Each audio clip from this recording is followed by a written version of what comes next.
ઘરાણું કહેવાય. અમારો જૂનો ભરવાડ વેશ છે ને એ જાળવી રાખી છે. અમે જૂનો વેશ કહેવાય. આપણી સંસ્કૃતિ, આપણી પરંપરા અને આપણી વાયલી પેઢી આ બધું જોવે, જાણે અને અપનાવે અને ચાલુ રહી આમના સંસ્કૃતિ આપણી. સંસ્કૃતિ જાળવી રહી.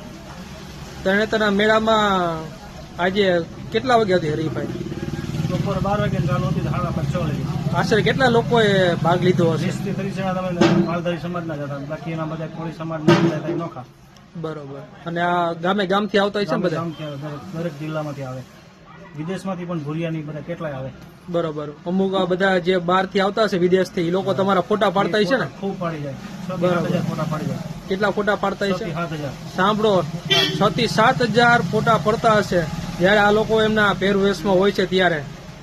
અને આજ તો વાલાભાઈ એવું કહે છે કે હું તોય વહેલો નીકળી ગયો, નકર હજી હું ફોટા પડાવતો હોત બધા સાથે. હજી તો તમે કેટલી વાર ફોટા પડાવ્યા છે? ફોટા પડાવ 2 થી 3 વાગી જાય. હાલવા જ ન દેતા. હાલવા નહીં દેતા. ફોટો પડો નહીં, ના કેમ ભાગી આપણે. આપણે અમારું સંસ્કૃતિ છે. તમે અમારે યારે ફોટો પડે તો અમારી ગૌરવ કહેવાય ને. ના ન પાડી પાડવા જેવી ફોટા પેલા પડે એટલે. પછી વરસાદ એવું હતું તો વહેલો નીકળી ગયો.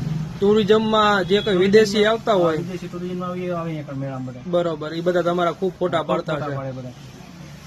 2017 થી એમનો પહેલો નંબર જ આવે છે. આ વખતે પણ એમનો પહેલો નંબર આવ્યો છે. થાનગઢ માલધારી સમાજ તેમજ સમસ્થાન માટે આ ગૌરવની વાત કહેવાય.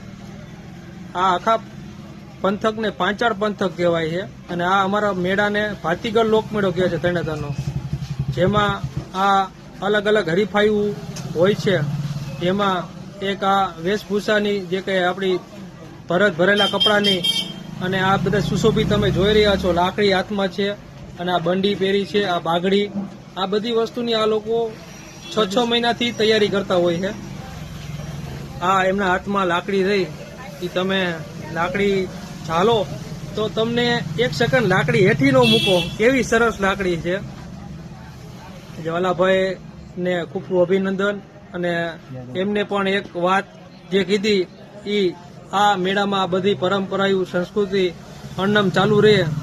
જય જય ગરવી ગુજરાત, વંદે માતરમ, ભારત માતા કી જય.